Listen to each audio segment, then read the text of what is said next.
Carton पर GST लगाने पर बागवान मुखर हो गए हैं और सड़कों पर उतरकर प्रदर्शन कर रहे हैं।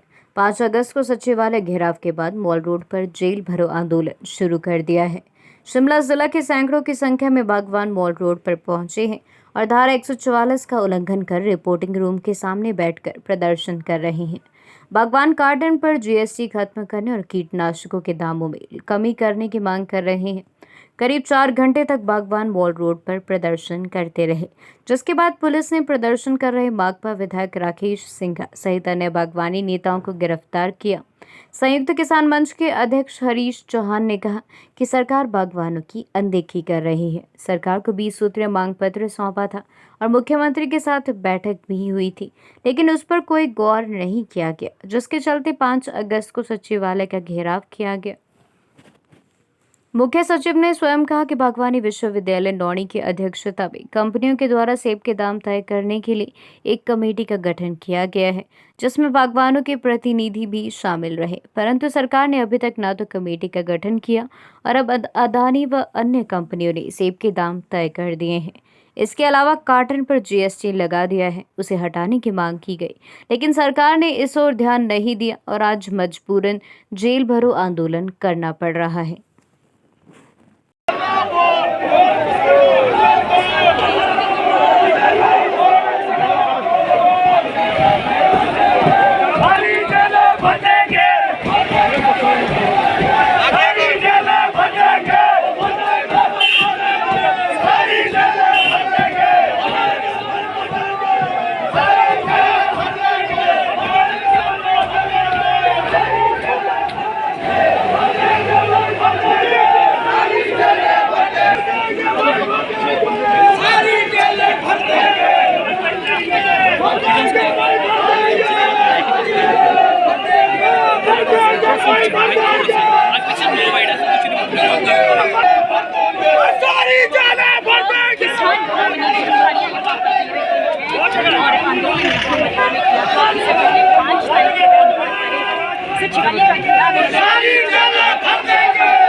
लाठी गोली खाएंगे फिर भी आगे आएंगे।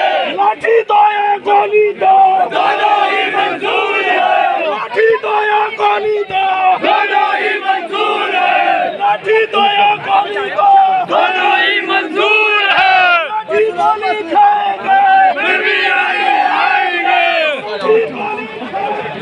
फिर भी आगे आएंगे। सारी जगह भर देंगे।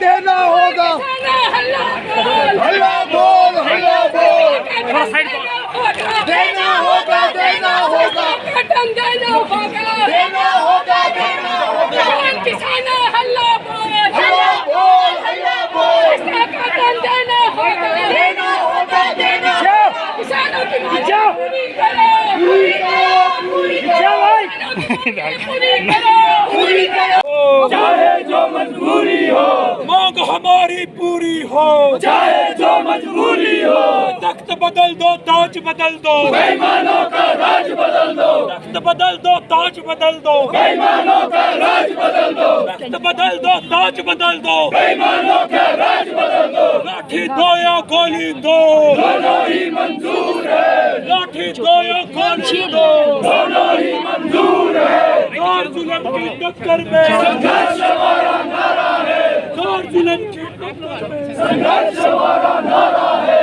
जोर जुल्म की टक्कर में संघर्ष हमारा नारा है। एक तो ये टक्कर में संघर्ष। देखिए, सबसे पहले तो आप मीडिया के साथियों का मैं धन्यवाद करना चाहूँगा। हर बार आप हम किसानों बागवानों की आवाज़ बुलंद करते रहते हैं। और रही गिरफ्तारी की बात, तो ये मजबूरी में हम लोगों को ये कदम उठाना पड़ा है किसानों बागवानों को। आपको पता है पिछले जो है 1.5 वर्ष से संयुक्त किसान मंच अपनी बात जो है जगह जगह रख रहा है, चाहे वो ज्ञापन के माध्यम से रखता है, चाहे वो छोटे जो है मंडल स्तर के आंदोलन करता है। और जब आदरणीय मुख्यमंत्री महोदय के साथ बैठक हुई, उसमें हमारा 20 सूत्रीय जो मांग पत्र था, 2.25 घंटे आदरणीय मुख्यमंत्री महोदय के साथ बैठक हुई और आश्वासन दिया गया कि हमारी जो ये मांगे है इस पर जल्द से जल्द जो है कोई ना कोई फायदा किसानों बागवानों को दिया जाएगा।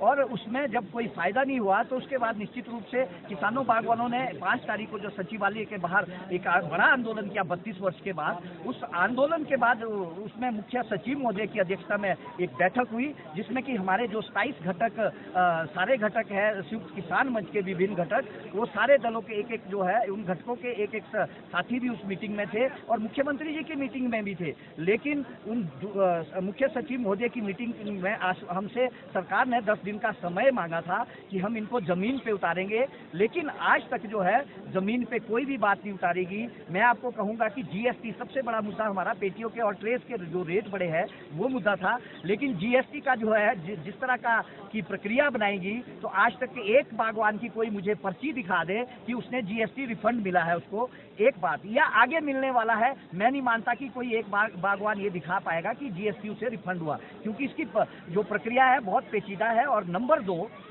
जिसके लिए हमने आग्रह किया था कि इसको सरल किया जाए, सीधा डायरेक्ट उन कोरोगेटर्स को दिया जाए जो इसको बनाते हैं, और क्योंकि ई वे बिल भी करता है तो सरकार के पास इसका माध्यम हो सकता है। नंबर 2, जो दवाइयों की घोषणा की सरकार ने कि भी हमने दवाइयाँ द्वारा से देनी शुरू कर दी है, लेकिन वो दवाइयाँ जमीन पे अभी तक नहीं उतरी। अगर किसी को एक डब्बा मिला हो कहीं किसी बागवान को, तो मैं नहीं मानता अभी तक वो प्रक्रिया शुरू ही नहीं हुई, तो हम कैसे विश्वास करें कि सरकार ने ये बहाल कर दी है 2 साल के बाद की।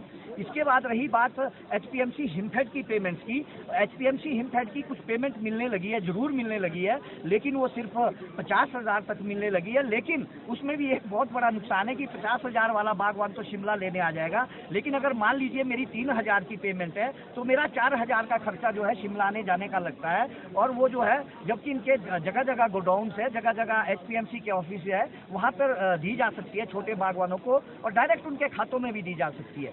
ये भी एक जो है जमीन पे नहीं उतार पाई सरकार अच्छी तरह। अदानी ने अपने रेट 13 तारीख को खोल दिए और कमेटी बनी ही नहीं, और बनी पिछले कल मुझे जो है आपके माध्यम से बताना चाहूँगा, व्हाट्सएप के माध्यम से एक कमेटी का मैसेज आया जिसमें कि मेरा नाम भी है, संजय चौहान जी का नाम भी है, और 2 अन्य जो बागवान है, एक मंडी से एक कुल्लू से है। हम लोगों को ये नहीं पता कि कमेटी में हम लोगों को डाला गया, और 13 तारीख को रेट तय किए जाते हैं, 13 तारीख की ही डेट की वो कमेटी बनाई जाती है। हम तो उस कमेटी को नकारते हैं, चाहे उसमें हम क्यों नहीं है। अगर बनानी होती तो सरकार समय रहती बनाती, जब 28 तारीख को मुख्यमंत्री महोदय ने आदेश किया।